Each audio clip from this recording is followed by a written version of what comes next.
Hi, dear class. So it's week 4, and I just wanted to check in with you. Hoping everything is going well. I really enjoyed reading your first discussions and your intro discussions and your reflection questions. So thank you for getting all those in.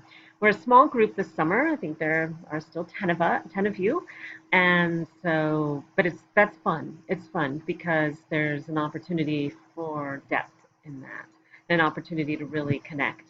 So please do think about that when replying to the comments and use the open discussion forum for any class type questions that your classmates might be able to help you with, as well as me, in case I don't get to it right away, and especially for what's coming up with the paper. Use the making connections discussion, because that's a good place if you have questions about, I don't understand this question, or I would like to know a little more about how I might connect this well. I'll be happy to chime in, but it's also a good idea just to start the question up amongst yourselves and have that make it a deeper discussion. So I'm just going to do a little check in here and talk about the paper. Put myself in the corner. This week you're in week 4, and my favorite chapter, I don't want to, I have whole screencasts on this, so there's no reason for me to go through it all, but it's chapter 7 and with attachment. So please do, if you're not watching the screencast, I do suggest you do for this chapter, the attachment and attunement screencast, and a lot of the extra videos that I have. Please do read this PDF on attachment styles. This was created, to my understanding, by someone who actually worked with Mary Ainsworth. And what's really important about it, I think, is to look at the pieces where it talks about how, in home observations, how the caretaker was responding to the child, because that's really key in determining attachment style. When you're talking about how a child displays an attachment, it's a lot in those in the strange situation, so forth, how the child responds when the caretaker returns. But in talking about how it develops, which is a key part for your paper, you're looking at what is the regular interaction that the child has with the caretaker, a caretaker who is predictably, I guess I could come up front here, you don't need to look at that, a caretaker who is predictably responsive. You would be looking more at a secure attachment, a caretaker who is predictably unresponsive. You might be looking at avoidant type coping mechanisms developed by the child to keep away, figuring out that they don't get much when they tune in. I apologize if my mouth is not following the video. I can't tell. It looks weird. Anyway, and a caretaker who is unpredictably responsive, might develop, that child might develop an ambivalent style because they don't know what to expect, and so it can be a little confusing. And I definitely suggest looking at the disorganized video done by Dan Siegel. In the Dan Siegel videos, at least watch the disorganized one where he talks about, for a disorganized child, you have the child who is both afraid of the caretaker but wanting to connect with the caretaker. And that's a different kind of confusion than ambivalent.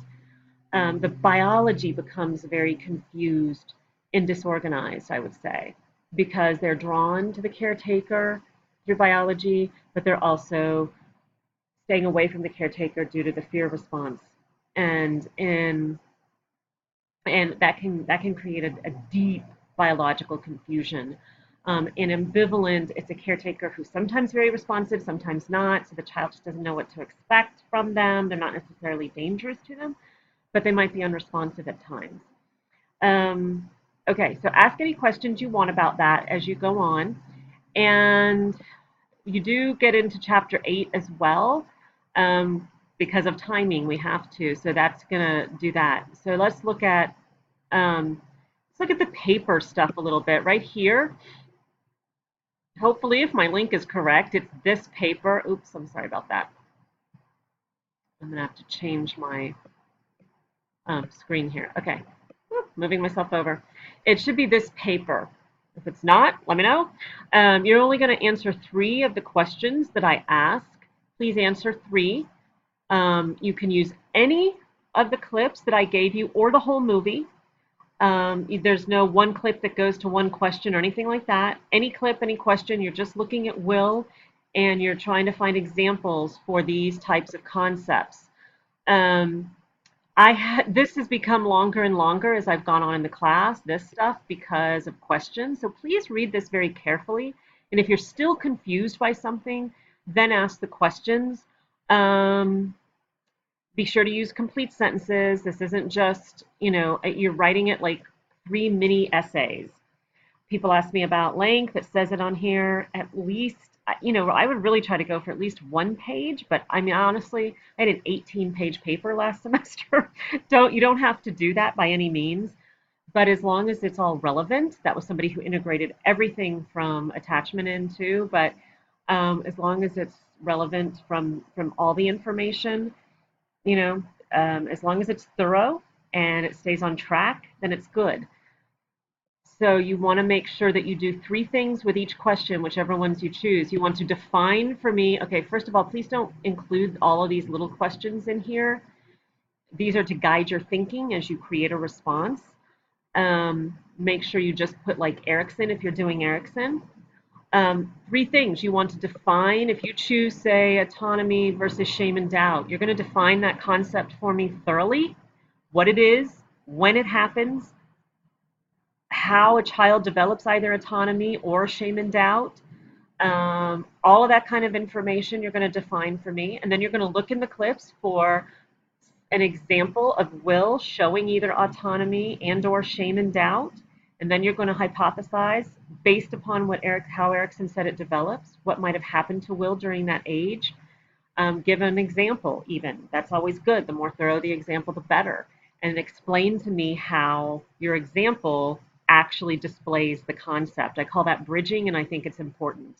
Make sure that it's very clear to me how your example is showing the defined concept. And you will do that for each of them. Please either do operant or classical. Social learning is extra. It's not a primary because it's pretty simple, quite honestly. I would say classical is always the hardest. But look at the very last clip for that one, because I think that there's a lot of interesting stuff about classical conditioning. What does Sean call will as he walks toward him? And how has will been conditioned towards male authority figures? How did that happen? Remember that classical conditioning is a biological response to a stimulus that might not usually cause it. Attachment working models, you do have to answer all 4 of these questions. Make sure you use the words assimilate or accommodate. Make sure you tell me what you think his working model is for himself and for relationships. Tell me who is threatening his working models. Now remember, threatening in that instance, I mean, whatever his working model is, it's anybody who asks him to see the world differently. And is he assimilating or accommodating them? So you only do 3 of the 5. You have to do 3 of the 5, though. You don't just choose 1. Define, give an example, and make sure you bridge how that example shows that concept. Be as thorough as you can. Ask questions in the making connections discussion area, and I will chime in. So that would be the best thing. I really appreciate that. That way I don't have to answer questions more than once when I get emails. But feel free if anything is unclear, but make sure you read that thoroughly and then ask the question. So anyway, hope that does it for week 4 and the paper. I look forward to reading them, and I hope you guys are having a great weekend, and happy Father's Day to anybody's fathers out there and whatever. So until next time, take care, guys.